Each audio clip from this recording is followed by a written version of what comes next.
Bapak Ibu Saudara, adakah di antara kita yang tidak suka tertawa? Adakah di antara kita yang tidak suka tertawa? Ada?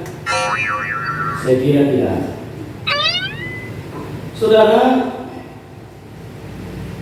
menurut penelitian,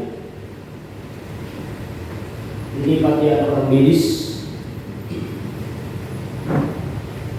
tertawa dapat meningkatkan kekebalan tubuh.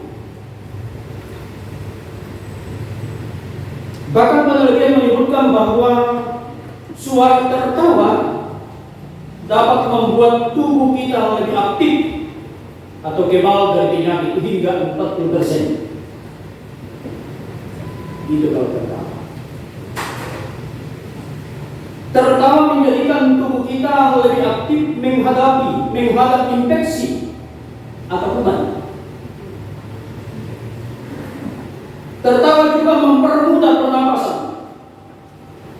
Dengan tertawa, udara jenuh dalam tubuh lebih mudah keluar, sehingga udara tersebut akan digantikan udara segar yang diperlukan tubuh. Pergantian udara memperkaya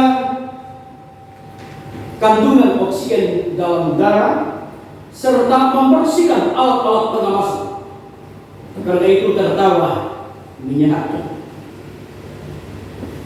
Karena itu saudara, setelah ini kita pulang ke rumah, silakan cari ruangan terbuka dan disitulah tertawa sampai habis, supaya udara jenuh dalam tubuh bisa tergantikan dengan udara segar.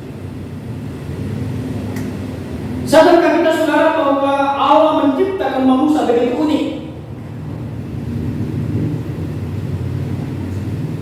Setelah Tuhan menciptakan manusia yang begitu unik, selanjutnya Tuhan membuat manusia itu di dalam tubuhnya ada obat yang kadang-kadang kita tidak sadar sebagai manusia. Di zaman dulu itu tidak ada namanya obat yang di rumah sakit, tidak ada. Di zaman dulu itu paling daun-daun atau tidak dalam tubuh sendiri. Seperti apa itu obat dalam tubuh kita yang sering kita gunakan? Air liur. Oh no. Adakah kita saudara kalau gatal-gatal dan air liur? Ada? Ada atau tidak? Jadi saudara, dalam tubuh ini yang diciptakan Tuhan ada obatnya sesungguhnya. Nah karena itu penulis Amsal menuliskan dalam Amsal 17 ayat yang ke-22 dikatakan, hati yang gembira adalah obat yang manjur. Kenapa ayat ini ditulis? Karena umat manusia pada dasarnya mereka mudah sekali terpengaruh, mudah sekali stres, mudah sekali diperhadapkan dengan persoalan hidup. Dan kalau tidak ada senyuman di dalamnya, maka bisa saja orang itu mati berdiri. Karena itu dikatakan, orang yang suka tertawa, dia bisa mendapatkan kekebalan tubuh menyangkal penyakit sampai 40%. Jadi ini tidak, saya belum temukan ini, saya belum temukan bisa belajar, saya temukan, corona sudah lewat. Coba pas masa corona kemarin itu menangkal virus COVID-19, kita sama-sama tertawa bersama. Jadi pasti paling tidak 40% itu virus bisa kita temukan. Nah saudara-saudara yang dikasih dalam Kristus Yesus, karena itu tertawa adalah obat. Tapi hati-hati, menggunakan obat berlebihan itu bisa keracunan obat. Kalau ada orang menggunakan obat berlebihan itu keracunan obat. Sama dengan tertawa. Kalau saudara tertawa berlebihan itu bisa mengandung penyakit. Penyakitnya apa? Coba saja. Kalau sementara lihat orang berpakaian tertawa, tersinggung orang. Tersinggung. Kalau lihat kalau sambil kata-kata tersinggung orang. Itu artinya tertawa itu ada pada tempatnya. Tertawa itu ada. Kan itu saudara dikaitkan dengan Habakuk. yang kita baca dalam bacaan kita di Habakuk itu, dalam Habakuk 3:17 sampai dengan 19. Nabi Habakuk ini saudara, dia diperhadapkan dengan masyarakat yang keras kepala.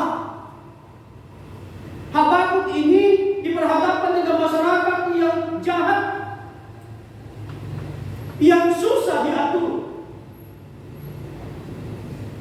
Tapi apa yang dilakukan seorang Habakuk?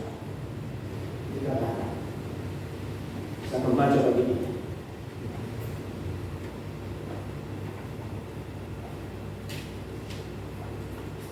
Ayat yang ke-17 dikatakan begini. Sekalipun pohon ara tidak berbunga, pohon anggur tidak berbuah, masih pohon zaitun mengecewakan, sekalipun ladang-ladang tidak menghasilkan bahan makanan, kambing domba terhalau dari kurungan, dan tidak ada lembu sapi dalam kandang, namun aku akan bersorak-sorak di dalamnya. Pertanyaannya saudara begini, jawab dengan jujur. Bisa jawab ke sini atau bisa dalam hati. Adakah saudara senyum-senyum kalau tidak ada uang? Ibu-ibu, kalau misalnya tidak ada uang, kosong total itu dompetmu, kira-kira bisa nggak senyum-senyum? Bisa? Bisa? Tidak bisa senyum. Dia rencanakan mau pergi jalan-jalan, tapi kanker kantong kiri. Aduh, pusing lagi, pusing lagi, pusing lagi. Tapi Habakuk saudara berbeda. Seorang Habakuk dikatakan saudara bahwa walaupun misalnya pohon ara tidak berbunga, pohon anggur tidak berbuah, bahkan pohon zaitun mengecewakan, ladang-ladang tidak menghasilkan bahan makanan. Jadi kalau kita melihat menafsirkan ayat ini, berarti segala hal itu tidak mendatangkan berkah. Tapi apa yang dikatakan dalam ayat yang kita atas? Namun aku akan bersorak-sorai di dalamnya, berria-ria di dalam Allah yang menyelamatkan. Jadi kehidupan orang percaya seharusnya demikian. Karena tidak selamanya perjalanan kehidupan orang percaya itu baik-baik saja. Tidak selamanya perjalanan kehidupan orang percaya itu mulus-mulus jalannya. Tapi ada saat-saatnya di mana kita harus naik turun, naik turun. Ada saatnya diabetisnya harus kencang karena dia harus mendaki. Karena itu saudara, penulis Amsal mengingatkan kepada kita bahwa dalam menjalani kehidupan ini, apapun keadaannya, apapun persoalanmu, apapun kamu hadapi, syukuri apa yang ada. Itu kehidupan orang percaya. Jangan muka kita senyum, kita bisa tertawa lebar pada saat misalnya kantong kita agak-agak tebal sini. Jangan kita senyum-senyum, kita merasa senang bergembira pada saat apa yang kita tambahkan berjalan dengan baik. Tapi pada saat apa yang kita pikirkan, apa yang kita harapkan tidak tercapai, apakah saudara mampu ke sini? Pasti tidak. Ada dua orang bersaudara, mungkin sudah pernah dengar ceritanya, tapi tidak apa-apa saya ulang kembali. Bernama Ceria dan si Murung. Si Ceria ini sifatnya periang dan tersenyum, tapi si Murung ini sifatnya mengeluh dan cendol. Suatu ketika orang tuanya dia membawakan si Murung ini HP sudah lama di dia mendapat hadiah dari orang tua. Setelah itu kembali lagi mukanya murung. Bapak-bapak dia bilang, aduh, akhirnya jadi masalah ini HP. Kita kasih ini maksudnya supaya mukanya yang cenderung jangan murung, tapi justru dikasih HP ini tambah murung dia. Dan saudara yang bernama Ceria, saudara, bapak mama ini memberikan hadiah yang agak aneh.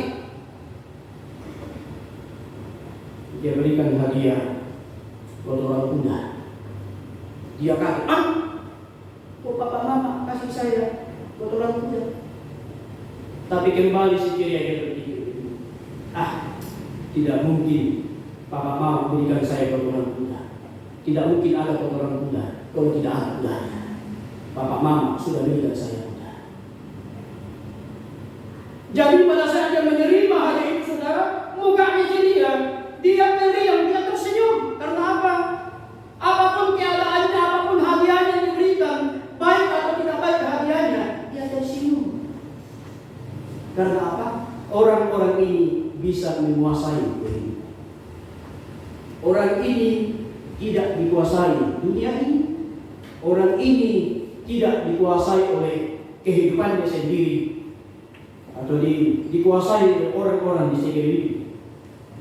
Tapi orang ini adalah mampu mengendalikan sesuatu.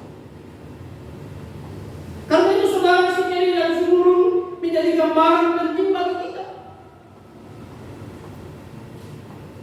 Kalau ada sesuatu yang diperhadapkan Tuhan bagi kita, tantangan hidup kah, persoalan hidup kah, pribadi kah, atau keluarga kah, atau persekutuan terjadi, jangan murung. Tapi sikapilah itu secara positif. Jangan negatif thinking, tapi sikapilah itu secara. Sebagaimana dialami seorang Habakuk. Habakuk ini sungguh-sungguh dikatakan bahkan buah-buahan itu mengecewakan, tidak menghasilkan apa-apa, tapi tidak membuat seorang Habakuk ini ikut di dalamnya. Tapi saudara, Habakuk justru bisa menunjukkan kualitas iman di tengah-tengah tantangan hidup dan tidak menyenangkan. Ini juga harus terjadi dalam hidup. Sesuatu yang kita hadapi, saudara, apapun kondisinya, apapun keadaannya, orang bilang, saya belum bisa. Karena kalau kita tidak buat begitu, itu juga bahaya bagi kesehatan. Sadarkah kita, saudara, bahwa penyakit terpenting dalam hidup kita yang kadang-kadang merusak pikiran, merusak perasaan adalah pada saat sesuatu yang kita pandang itu tidak secara positif. Jadi dia terpengaruh ke otak kita, terpengaruh ke hati kita, terlebih iman akan ikut terpengaruh. Karena itu, saudara, sebagai orang percaya, dikatakan seorang tokoh bernama Chesterton dikatakan begini, berpendapat begini. Karena itu ibadah hendaknya sukacita, tertawa di dalam Tuhan hendaknya itu terjadi. Namun sayangnya, saudara, seorang Philip Yancey mengatakan begini, orang Kristen cenderung hebat dalam bekerja, ahli dalam berdoa, namun tertinggal dalam hal soal tertawa. Tertawa apa maksudnya ini? Yancey dalam artian tertinggal dalam tertawa mensenyumi keadaan-keadaan yang tidak menyenangkan. Tapi lebih kita, saudara, tertawa pada saat melihat sesuatu yang buruk. Karena itu, saudara yang dikasihi Tuhan, firman Tuhan ini singkat bagi kita. Tapi poin pentingnya harus kita tarik dengan berani adalah menjalani kehidupan ini apapun persoalan tantangannya, syukuri. Sebab tidak ada yang secara kebetulan. Sesuatu yang menurut pandangan kita buruk, tapi belum tentu di mata Tuhan itu. Sebagaimana si Ceria, secara pandangan manusia itu adalah bukan hadiah karena kotoran. Tapi rupanya, saudara, di balik semua hadiah yang kotor itu, betul orang tuanya memberikan dia muda. Dan itu yang membuat dia selalu bergembira, bersukacita menjalani. Karena itu, saudara, jangan pernah berhenti tertawa, jangan pernah berhenti tersenyum. Tapi hati-hati, tertawalah pada tempatnya. Jangan tertawa sendirian, karena bisa saja orang mengatakan tidak orang gila. Karena makan obat berlebihan itu juga bisa mengandung keracunan, sama juga dengan tertawa. Tertawa berlebihan itu juga bisa mendatangkan penyakit. Tapi tertawalah pada saatnya dan tersenyumlah pada tempatnya. Firman Tuhan menolong dan memberkati. Mari kita berdoa. Terima kasih Tuhan Allah, firman-Mu telah kami dengar. Roh Kudus-Mu memampukan kami sehingga firman Tuhan boleh menjadi bagian kita. Sehingga dalam menjalani kehidupan di tengah dengan Dia, walaupun berbagai tantangan hidup kami alami, tapi kami terus tersenyum tertawa di hadapan. Sebab di balik apa yang Tuhan izinkan terjadi dalam kami, ada kebaikan-kebaikan yang Tuhan boleh anugerahkan bagi hidup kami. Di dalam nama Yesus kami berdoa. Amin.